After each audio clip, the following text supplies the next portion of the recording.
না, সবাই জামাত ইসলামকে যদি ভোট দেয় তাহলে জামাত ইসলামী ক্ষমতায় আসে কি ইসলামিক রাষ্ট্র প্রতিষ্ঠা করবে, জামাত ইসলামী এই দেশ থেকে দুর্নীতি মুক্ত করবে। স্বাধীনতা হয়েছে 54 বছর, অথচ আমাদের দেশে এখনো দুর্নীতি। যারা মন্ত্রীরা পালিয়েছে এরা পালাইলো কেন? যদি সৎ কাজ করতো তাহলে পালাইতো। বেগম পাড়া বানাইছে কানাডায় গিয়ে দেখবেন বিশাল বিশাল কানাডার স্থানীয় ধনীরা চেয়েও তারা প্রভাবশালী বিল্ডিং বানিয়েছে।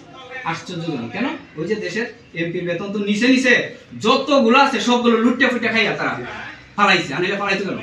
অবাক হইবেন যে বাইতুল মুকাররমের ইমাম পর্যন্ত পালাইছে। কে রে বাইতুল মুকাররমের ইমাম পালাইছে? কারণ সে চাটুকারি তো করে। কিছু মানুষ আছে ওই বড় নেতার খুশি হওয়ার লাগি ইনফরমেশন দেয়, অমুক জায়গায় এইটাছে নেতা, ওই যে নেতার খুশি। যারা নেতার খুশি করতে চায় দুনিয়াতে তারা পরকালে আসামি হয়ে যাবে। কারণ আল্লাহকে যারা ভয় করবে তারা কোরআনের পথে চলবে, ইসলামের পথে চলবে। এটা হচ্ছে মুসলমানদের। আর যারা মুসলমান তারা একমাত্র আল্লাহকে ছাড়া কোনো ব্যক্তিকে ভয় করবে না। যারা কোনো ব্যক্তিকে ভয় করবে তার ঈমান নেই।